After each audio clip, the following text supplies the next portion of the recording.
Bonsoir. Le prix du kilogramme d'arachide fixé à 305 francs CFA aux producteurs pour la présente campagne, soit une hausse de 25 francs CFA de plus par rapport à la précédente campagne. Par ailleurs, l'État fixe un certain nombre de mesures pour sécuriser les stocks, les circuits de distribution ainsi que les opérations de collecte. Avec moi sur ce plateau, Massamba Dioum, président du Sénat, c'est le comité national interprofessionnel de l'arachide, la principale organisation fêtière dans la filière arachide. Bonsoir. Bonsoir, monsieur. Oui, merci d'avoir accepté cette invitation. C'est pour nous tous. D'accord, très bien. Si vous permettez, nous allons juste revoir cet élément de Aramda où le Premier ministre fixe le prix du kilogramme d'arachide. Le prix plancher de l'arachide était l'une des grandes équations du jour. La distribution des semences, la disponibilité de l'engrais et son coût réduit avaient déjà fait l'objet de témoignages positifs. Pour le prix plancher, les acteurs espéraient dépasser cette année la barre des 300 francs le kilogramme. Voilà qui est bien satisfait. Nous avons fixé le prix à 305.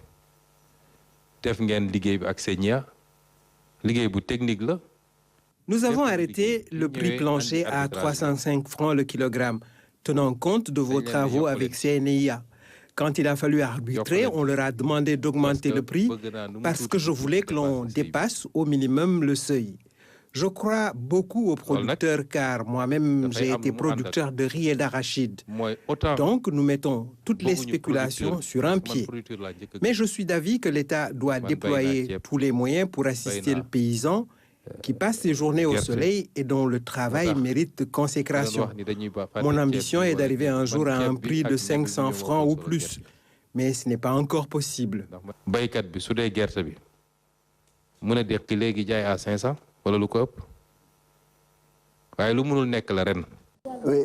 Massamba Dioum, bonsoir. Bonsoir. Oui, venez d'entendre le Premier ministre, voilà, qui est fait. Votre réaction par rapport à cette mesure? On est satisfait de ce qui a été fait parce que c'est bon pour le producteur, peut-être moins bon pour l'industriel, disons, jusqu'à ce qu'on en arrive à ce qu'il commercialise. Parce que si en fait la tendance ne s'infléchit pas et que la tendance baissière se poursuit, ils auront des difficultés à la fin. Bon, mais maintenant si la tendance se redresse et qu'en fait les niveaux aillent à la hausse, ils ont peut-être des chances maintenant, disons, d'avoir des bilans positifs. Hein? Oui, mais en fait, c'est bon pour le producteur. Ouais. Bon, l'État aussi s'est engagé à faire peut-être quelque chose pour le transformateur industriel. D'accord. Si au bout du compte, il s'avérait qu'ils sont en déficit. Oui. C'est une mesure qui a été unanimement saluée par les acteurs. C'est une surprise pour vous. Vous tabliez sur 280-90 francs. L'État vous prend de court avec cette mesure salutaire. Non seulement le modèle a donné beaucoup moins que ça, parce que c'est en fait ce que le modèle a sorti, c'est 216,16. Ah oui? Tout à fait. Parce que comme je l'ai dit tout à l'heure, tout ce qui compose le prix de l'arachide, en fait, les principaux produits qui sont sur les cours mondiaux, notamment l'huile d'arachide, les tourteaux et le dollar, sont dans une tendance baissière. Absolument. Alors donc, ce qu'on a trouvé comme prix, malheureusement, c'était en fait à 216,16. Mais dans la concertation, les huiliers quand même ont fait l'effort de monter jusqu'au prix de l'année dernière, soit à 280 francs. Mais ils n'ont pas pu aller au-delà. Et en fait, les producteurs étaient un peu plus hauts, mais ils ont accepté de descendre jusqu'à 300 francs. Donc, maintenant, on peut obtenir le concept que nous avons l'habitude d'obtenir. Alors nous avons donc demandé à l'État d'arbitrer entre 280 et 300. Et l'État arbitré a vu beaucoup plus grand que vous, hein, finalement. Mais tout à fait. L'État fait un effort véritablement. Bon, je ne m'attendais pas à cela parce que je sais quelle est la situation actuellement du pays. Et je me disais que peut-être jusqu'à 300, peut-être l'État peut faire l'effort qu'il faut. Mais à 305, c'est encore mieux. Bon, ils ont tablé. Bon, remarque que ça ne s'est pas fait au hasard aussi. Parce que c'est ce que je voulais dire. Comment tout cela a pu être fait? Bon, je vous ai dit tantôt que nous avions donc calculé le prix sur la base d'un modèle. Ouais. D'un modèle qui était en compte à rebours. En fait, nous partions de ce qui compose, en fait, quand on décompose l'arachide, on cherche plusieurs produits. Ouais. Dans ces produits-là, il y a l'huile, qui est donc le produit qui se vend principalement, voilà, tout à fait. Et il y avait aussi les tourteaux. Bon, il y a aussi peut-être d'autres dérivés, mais on n'en tient pas compte. L'arachide, Voilà, mais on n'en tient pas compte. Hein, on part simplement, nous, du tourteau d'arachide, non, du tourteau de soja, parce qu'il n'y a pas de tourteau d'arachide, du tourteau de soja, qui sont pratiquement pareils sur les marchés, et de l'huile d'arachide sur les marchés, base de Rotterdam. Et nous faisons donc le calcul de recomposition. Hein? Alors, comme ces prix-là sont pratiquement tous à la baisse, et le dollar en fait, sur lequel se basent les transactions est aussi à la baisse, fatalement, on se trouve à des niveaux de coûts, des niveaux de prix très faibles. Très faibles, oui. Voilà. Et nous avons présenté ça donc au conseil de concertation, à la réunion de concertation, pour les faire savoir que voilà ce que le modèle donne. Maintenant, on sait bien que ce n'est peut-être pas le meilleur prix pour le Sénégal, parce que le Sénégal aussi a ses problèmes. Parce que malheureusement, nous n'atteignons pas les rendements que peut-être les autres pays ont. Disons, les pays qui produisent le plus d'arachide ont des rendements bien meilleurs que ceux que nous avons. Parce qu'ils vont parfois, ce que j'entends, ils vont jusqu'à 600, mais enfin, moi, ce que je vois, c'est qu'en laboratoire, jusqu'à 4 500, il y a des rendements jusqu'à 4 500 l'hectare. Alors qu'ici, nous sommes après à 700 kg l'hectare, 700, 1 tonne 200, peut-être à la limite. Bon, ça. Non, du tout. Bon, mais en fait, les gens en sont conscients, le ministère en est conscient, et l'État aussi en est conscient. Et je crois qu'il va axer tout son effort aujourd'hui sur l'amélioration des rendements de production. Et donc, quand nous aurons atteint véritablement des rendements dans l'ordre de peut-être 3 à 4 tonnes, peut-être même un peu moins, alors là, nous aurons moins de difficultés vraiment à fixer un prix parce que ce sera bien meilleur pour le producteur. Le gros du problème, vraiment, c'est ce problème de productivité. Et d'habitude, on remarquait que c'est les saignants et un peu les producteurs qui fixaient entre eux le prix.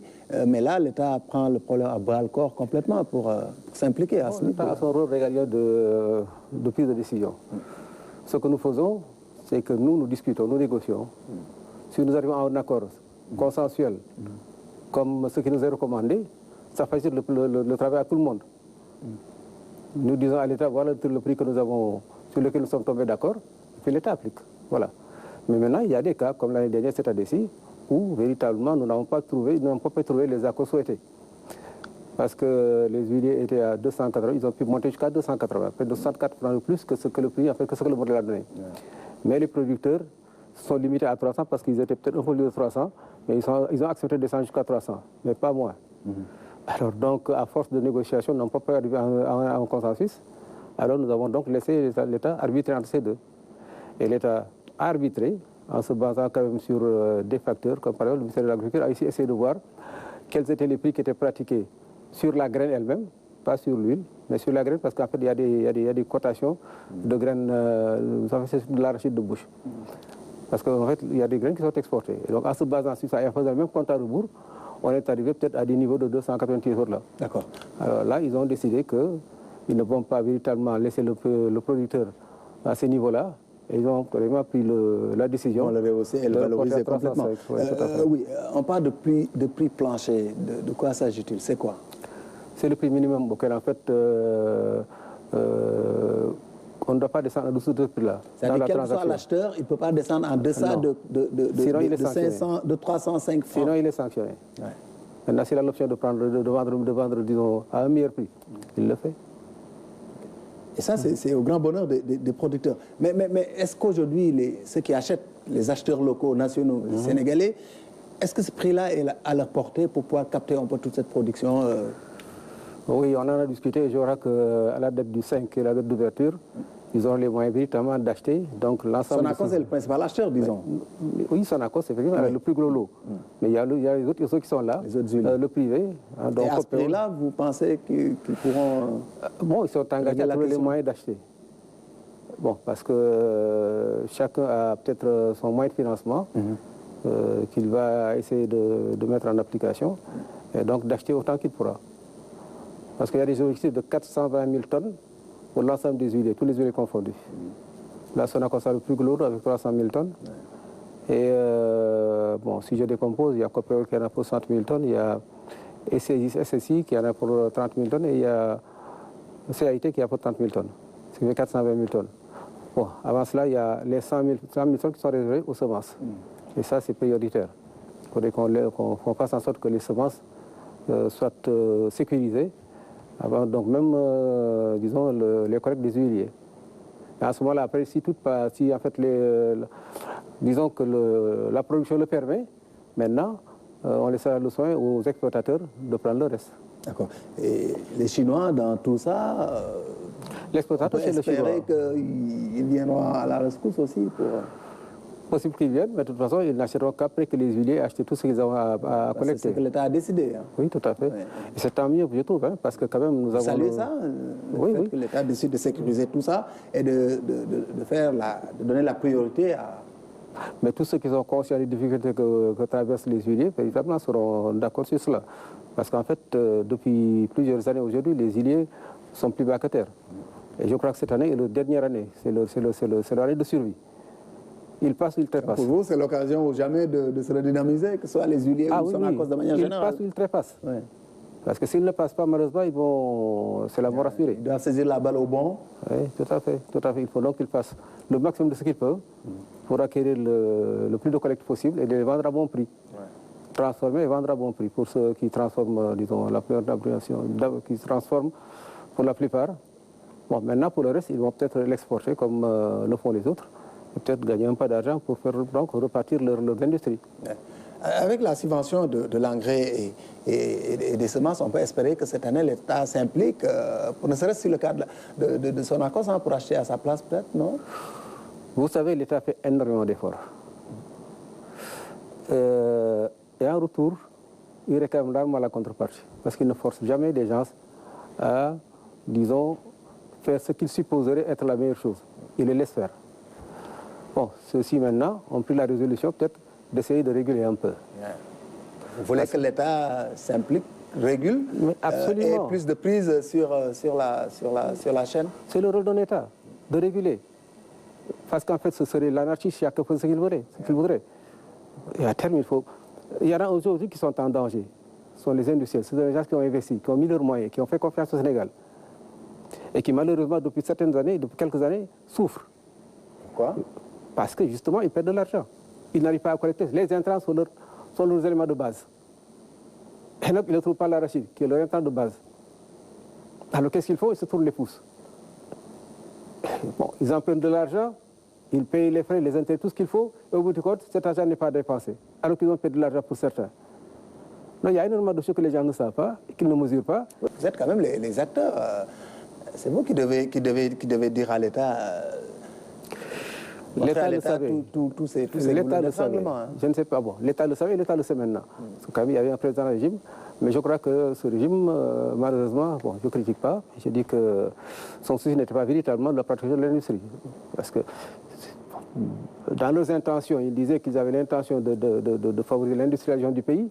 Mais quand on laisse maintenant, malheureusement, ceux qui sont là aujourd'hui périclités, ce n'est pas la bonne solution. Alors, ceux-là ont pris le parti maintenant, disons, d'arranger les choses, de faire en sorte que ceux qui sont là, qui ont investi leur argent, au moins puissent un minimum de vérifier un minimum de protection, un minimum de faveur. Bon, je crois que quand même, c'est une bonne décision. Mais l'État a fait de l'industrialisation comme une priorité pour, surtout dans ce secteur-là. Vous espérez que c'est un déclic, tout ce qui est en train de... Bien sûr. On n'industrie pas en perdant des unités. Ouais.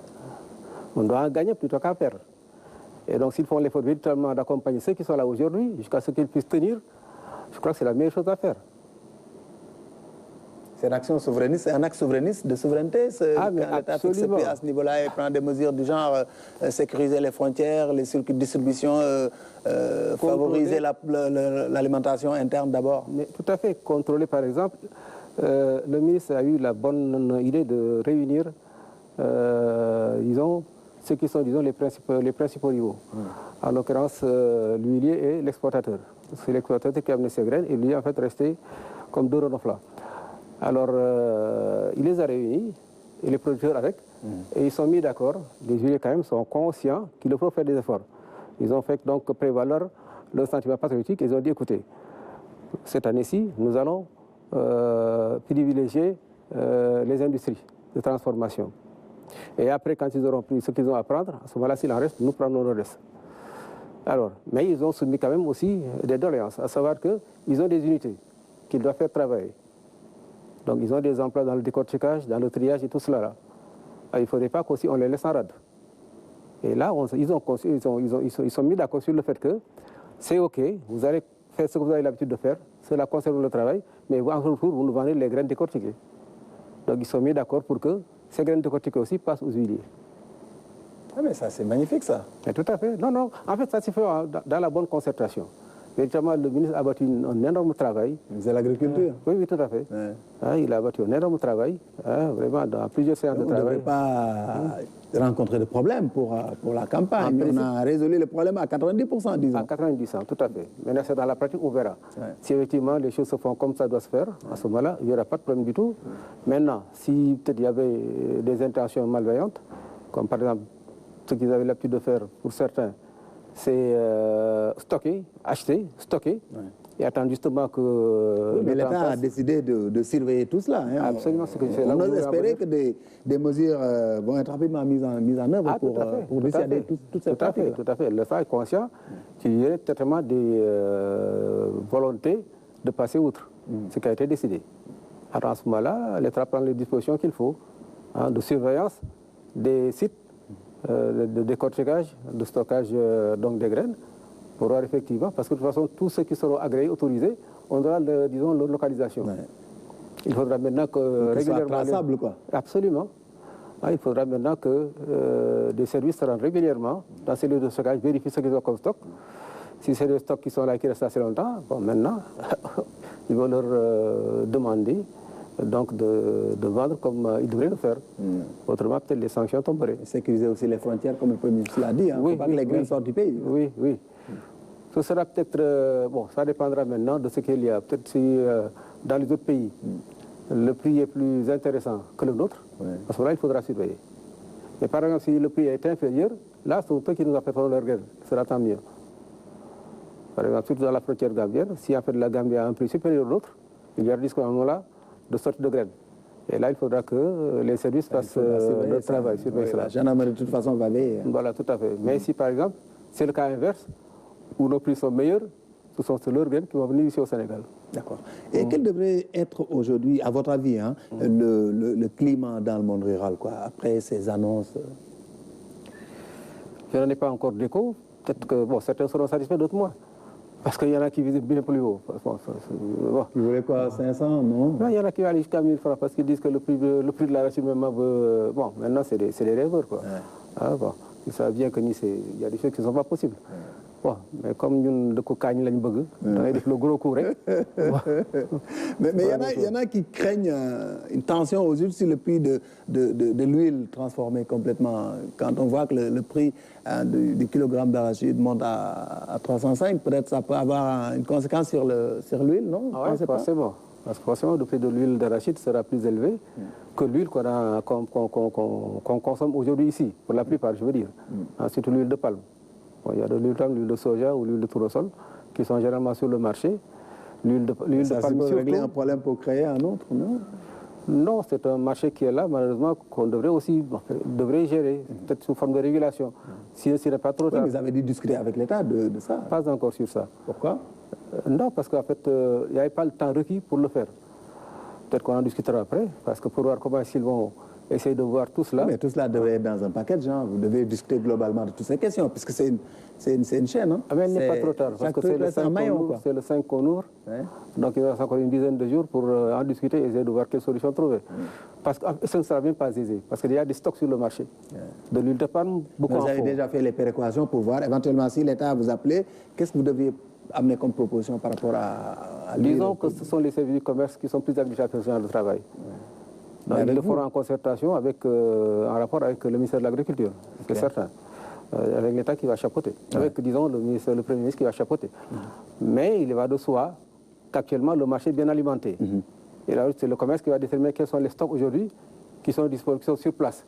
Et quels sont les stocks qui sont en cours de route. S'ils prennent l'initiative de réguler, disons, de dire à quoi écoutez, nous allons, pour l'instant, limiter les arrivées d'huile jusqu'à ce que nous ayons vendu l'intégralité des stocks d'huile disponibles. C'est le marché. Bon, il est certain que aussi les huiles ne vont pas tout vendre sur le marché de l'huile d'arachide. Parce qu'il est certain aussi parce que les Sénégalais ne vont pas tous se mettre à acheter des prix de l'huile qui seront peut-être à 1500 francs le litre. Peut-être que je peux exagérer, mais en fait, je crois que c'est dans ces alentours-là que le litre d'huile va se vendre. Peut-être à un peu moins, peut-être. Bon. Il faudrait qu'on consulte les huiliers pour qu'ils nous donnent leur coût de revient et à qui ils vont vendre. Mais il est certain que ça sera beaucoup plus élevé que le prix de l'huile la plus faible, qui a le plus faible, c'est l'huile de palme. Je crois qu'il tourne autour de 1000 francs, peut-être même un peu moins. Et donc il est certain que... Bon, l'avantage de l'huile d'arachide, c'est de meilleure qualité. Il est vrai que c'est, à part l'huile d'olive, qui est, disons, l'huile... C'est la meilleure huile. Ah oui, la meilleure huile. Qui n'est pas accessible au Sénégalais lambda. Non, pas que ça. C'est dans le Maghreb, dans le pays vers le nord, ou l'Italie, partout, où en fait, donc, l'huile d'olive. Bon, ça ne nous est pas accessible parce que, même le coût, en fait, l'huile d'olive est hors de prix pour un Sénégalais. Mais si l'État décide si l'État fait en sorte que les graines restent au Sénégal, qu'on transforme au Sénégal, on devrait pouvoir trouver des solutions par rapport au produit d'arachide quand même. Ça, il faut que vous réfléchissiez à ça. Avec le stock qu'on a, qu'on aura, si tout se passe comme on le veut, 400 000 tonnes d'arachide, on aura suffisamment vraiment pour satisfaire le marché national. Parce que je crois que les besoins du marché national tournent autour de 150 000 tonnes, je crois. Et lui, il ne devrait pas coûter cher. Les dernières données que j'avais, je crois, tournaient autour de ça. Peut-être que maintenant, ça a dû hausser parce que nous sommes à 18 millions d'habitants. Et donc là, moi, quand je pensais, nous étions à 15 millions d'habitants. Donc aujourd'hui, il y a certainement beaucoup plus que cela. Mais en fait, il faut aussi compter sur le pouvoir d'achat du consommateur. Parce que n'importe qui, tout le monde n'a pas la possibilité d'acheter. C'est la raison pour laquelle vous, en tant qu'acteur, vous deviez réfléchir à baisser ces prix-là. Baisser, en fait, il faudra en ce moment-là qu'il y ait un soutien. Vous avez le soutien de l'État quand même. De l'État, mais à quel niveau? L'État subventionne, l'État aide, l'État appuie. Peut-être pour arriver à un prix similaire à celui de l'huile de palme, peut-être qu'on est à un prix de 200 francs, peut-être le kilo d'arachide, à peu près, peut-être, un peu plus. Et vous voyez la différence que ça fera aujourd'hui, que l'État devra combler. Si tu prends par exemple de 200 à 300, ça fait 100 francs, sur 400 000, ça fait 40 milliards. Vous voyez que l'État sera en disposition de sortir 40 milliards. Mais il faudra de toute façon un jour arriver à des mesures de baisse pour pouvoir promouvoir le consommer local. Pour que les gens puissent consommer ce qui se produit au Sénégal quand même. Les solutions existent. Les solutions peuvent exister. Mais quel que soit Alpha, on n'imposera jamais à quelqu'un d'acheter véritablement l'huile d'arachide s'il ne la veut pas. D'accord. Donc il faut aussi que le marché soit, disons, alimenté de divers produits. D'accord. Ceux qui voudront peut-être l'huile de palme, parce qu'ils le voudront, achèteront. D'accord. Ceux qui voudront maintenant une huile meilleure, achèteront. Bon, si en réalité, on arrive à avoir un prix plus ou moins acceptable, en ce moment, la consommation sera peut-être plus accentuée du côté de l'huile d'arachide. Mais ce n'est pas évident, parce que quand même, il faut tenir compte aussi du prix de l'arachide à la base. D'accord. Ce prix, ces mesures prises par l'État, selon vous, est-ce que ça permet de stabiliser définitivement la campagne et pour le reste, pour les campagnes à venir, ça peut servir d'axe de règlement définitif de beaucoup de questions? C'est un excellent début pour moi. D'abord, le prix est bon, il est rémunérateur, peut-être que d'autres voudront plus, mais de toute façon, à l'impossible, il n'est tenu. Alors, si on arrive à faire respecter ce prix, sur le terrain, il y aura peut-être une compétition pour certains, peut-être qu'il y aura une légère hausse. Bon, ça dépendra de ce que dira le marché. C'est un prix minimum, donc il se peut que certains voudront peut-être monter un peu plus haut. Bon, ça dépendra. Mais je sens que si véritablement tout est fait pour que tout soit en fait dans les conditions de permettre à l'huilier d'avoir ses collectes à ce niveau de prix, là véritablement je pourrais dire que ce serait un excellent début et que ça préserverait vraiment d'un futur meilleur.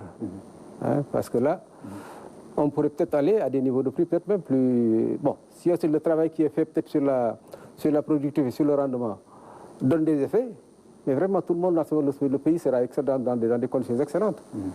Parce que supposons simplement qu'on est aujourd'hui, on tourne autour de 700 à 800, 900 kilos, peut-être un peu plus dans certaines zones. Qu'on arrive simplement à doubler le rendement. Ce qui, en fait, logiquement, devrait être une possibilité. Mais à ce moment-là, on serait un hectare produit autant que ce que sont les prétentions aujourd'hui d'un producteur. Ouais. Parce que ça ne sera pas un prix de 500 francs le kilo, mais tu as 2 kilos par exemple aujourd'hui à 250 francs, tu es à 500 francs. Ouais. Et si tu as 300 francs, tu es à 600 francs. 600 francs. Donc c'est surtout là où l'accent doit être mis, en fait, de faire en sorte que la productivité augmente. Que véritablement le travail qui est fait sur le rendement. C'est la recherche qui doit intervenir à ce niveau-là. Il faut des semences de qualité. Voilà, il faut un tout. Il faut donc de bonnes terres, parce qu'en fait, ce n'est pas, malheureusement, le Sénégal n'a pas une uniformité dans la qualité de son sol.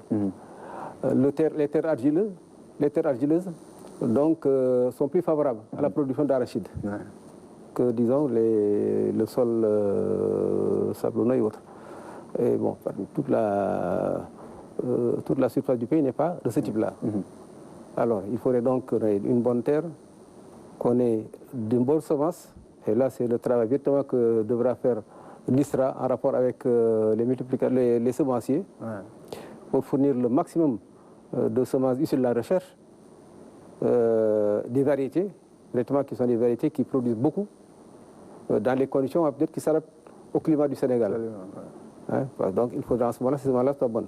Maintenant, il faudra aussi tenir compte du climat, parce que nous n'avons pas, malheureusement, un climat toujours aussi favorable.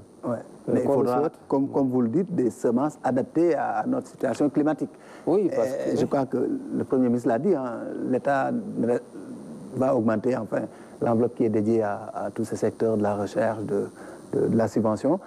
Juste une dernière question sur un peu l'état de l'organisation de la campagne sur le terrain. Ça débute le 5. Est-ce que tout est fin prêt?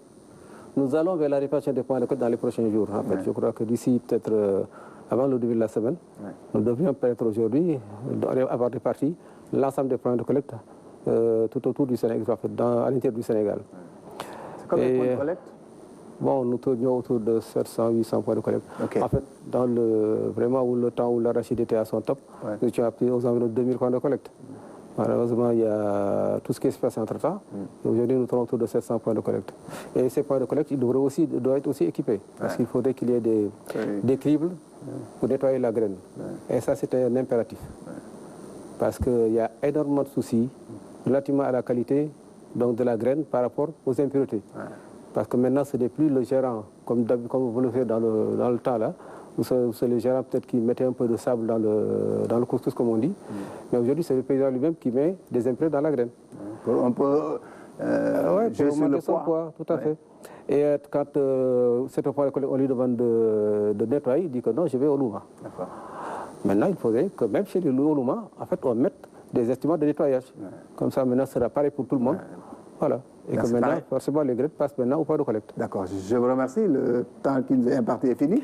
Ah, c'est moi qui vous remercie. Merci beaucoup, Massamba Dioum, président du CENIA, le comité national interprofessionnel de l'arachide. Le point ce soir est fini. Rendez-vous mercredi prochain pour d'autres questions d'actualité.